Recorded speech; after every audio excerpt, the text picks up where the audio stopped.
دوستو السلام علیکم ناظرین اور میری ماں بہن، آج میں آپ لوگ کے سامنے حضرت غوث پاک قادری زیلانی ربانی شیخ عبدال چشتی رضی اللہ عنہ کا ایک واقعہ ہے، جس واقعہ میں 40 دینار اور ڈاکوؤں کا دونوں میرے دیکھو حضرت غوث پاک چشتی قادریہ زیلانیہ اس طرح سے میرے بابا جان غوث پاک بغداد شریف کا جو میرے پیر ہے ان کا کس طرح سے اخلاق پیش ہوتا ہے، اسی طرح سے ہم لوگ کو بھی ان کی سنت پہ عمل کرنا چاہیے۔ تو دوستو زیادہ وقت نہیں لیتے ہوئے آپ میرے اس واقعہ کو سنیں اور سبسکرائب بھی کریں اور اس واقعہ کو ہم نے پیش کرتے ہوئے آپ لوگ کے سامنے فرماتے ہیں کہ سرکار غوث اعظم رضی اللہ عنہ کی کرامات ڈاکو تائب ہو گئے۔ سرکار بغداد حضور غوث پاک فرماتے ہیں کہ جب میں نے علم دین حاصل کرنے کے لیے زیلان سے بغداد اور قافلے امراء روانہ ہوا اور جب ہمدان سے آگے پہنچے تو 60 ڈاکو قافلے پر ٹوٹ پڑے اور سارا قافلہ لوٹ لیا، لیکن کسی نے مجھ سے تعاون نہ کیا۔ ایک ڈاکو میرے پاس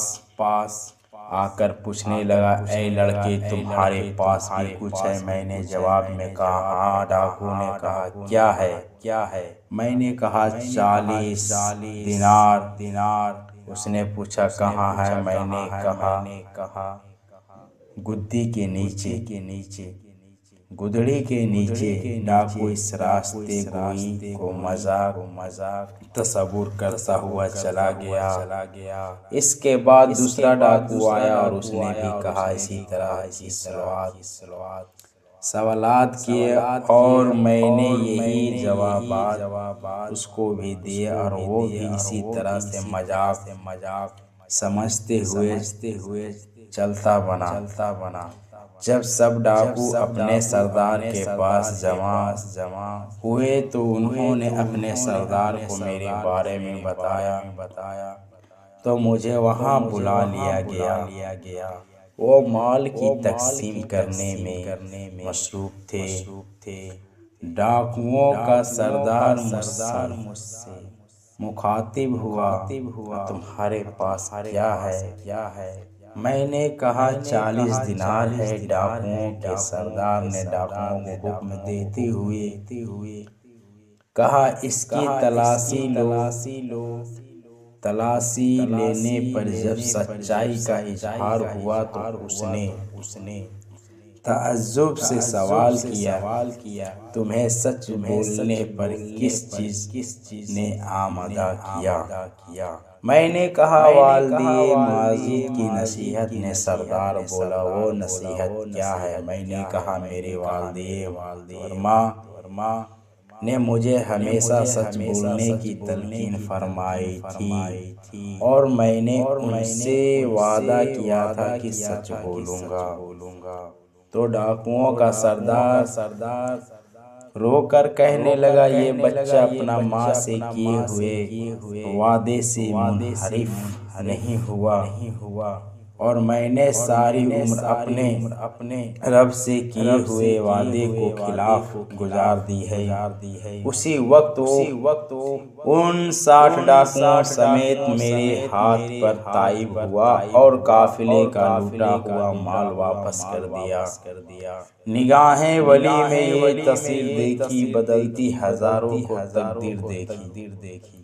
نگاہیں غوث اعظم رضی تعالیٰ عنہ سے چور کتب بن گیا اور سیدنا غوث اعظم رضی تعالیٰ عنہ مدینہ منور سے حاضری دے کر ننگے پاؤں بغداد شریف کی طرف آ رہے تھے کہ راستے میں ایک چور کھڑا کسی مسافر کا انتظار کر رہا تھا کہ اس کو لوٹ لے آپ جب اس کے قریب پہنچے تو پوچھا تم کون ہو؟ اس نے جواب دیا کہ دیہاتی مگر نے کشف کے ذریعے اس کی معاشیت اور بد کرداری کو لکھا ہوا دیکھ لیا اور اس چور کے دل میں خیال آیا شاید یہ غوث اعظم رضی تعالیٰ عنہ آپ کو اس کے دل میں پیدا ہونے والی خیال علم ہو گیا تو آپ نے فرمایا میں عبدالقادری ہوں تو وہ چور سنتے ہی فوراً آپ کے مبارک قدموں پر گر پڑا اور اس کی زبان پر لا الہ الا اللہ محمد رسول اللہ صلی اللہ علیہ وسلم کا کلمہ ذکر ہوا۔ تو دوستو آج یہ میرے حضرت عبدالقادر الجیلانی رحمۃ اللہ علیہ السلام ان کا واقعہ تھا۔ اس کے بعد میں اس سے اگلا پاٹھ کا کچھ حضرت غوث پاک کا اسی طرح سے واقعہ لاتے رہیں گے۔ مجھے بھی سپورٹ کرے اور پیار محبت کرے، سبسکرائب کرے دوستو، میرا سبسکرائب نہیں بڑھ رہا ہے۔ السلام علیکم ناظرین۔